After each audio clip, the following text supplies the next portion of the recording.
Igihe abanyafrika barwaye agahinda gakabije kubera kudashimishanya mu buriri, aho abagore birirwa birukanka bashakisha kugira ngo babashe kubona amavangingo, abagabo nabo ngo babashe gutinda mu buriri, byatumye benshi barwara depression zitandukanye. Abashinwa barimo gukora ibisa nk'inzozi cyangwa se ibisa nk'ibyo abantu benshi bizeraga ko bitashoboka. Ngo abashinwa bashyize hanze urukingo rwitwa reverse aging, ndetse nanone barimo gutegura urundi bagiye gusohora rwitwa stop aging.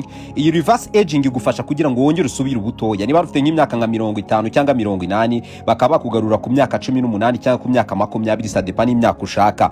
Ibi ngibi rwose bakaba bamaze kubikora, ni experience bakoreye ku nkende, bayisubiza ku myaka 6, irongera imera neza cyane. Ibintu byahise bigaragara ko ibi bintu biraza kuba bigenda bishoboka. Ikindi kintu bahisemo bakora cyane ni uguhagarika icyo bita sperm cell. Iyi ngiyi ni cellule organique ituma umuntu asaza, ituma ubasha gusaza. Ibi nayo babashije gushaka imiti iraza kuyihagarika. Ikindi kintu nanone abashinwa babashe kubona no kuvuga ngo umubiri w'umuntu ashobora kurivasinga inshuro zirenga 10, bakaba bakongera kagusubiza ubuto inshuro zirenze 10. Ibintu byamaze kugaragara ko ari ibitangaza abantu benshi bizeraga ko bitazashoboka.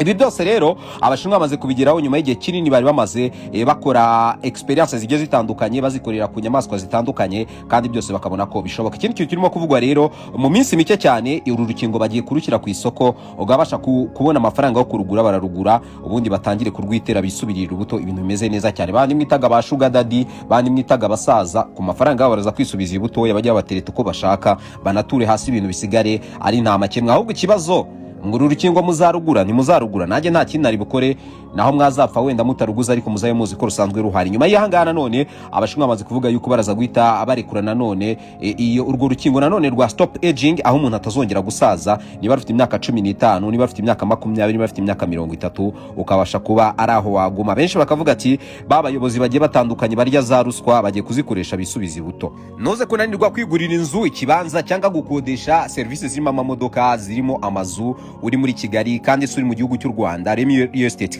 Company ihari, bahamagare kuri izo nimero zabo bandikiye no kuri mail, ubundi ibindi byose muze kugenda mubishyira ku murongo. Je nitwa Elvino Kwizera, paso corto visa larga. Ntubure kudufollowinga kugira ngo tujye tubana buri munsi.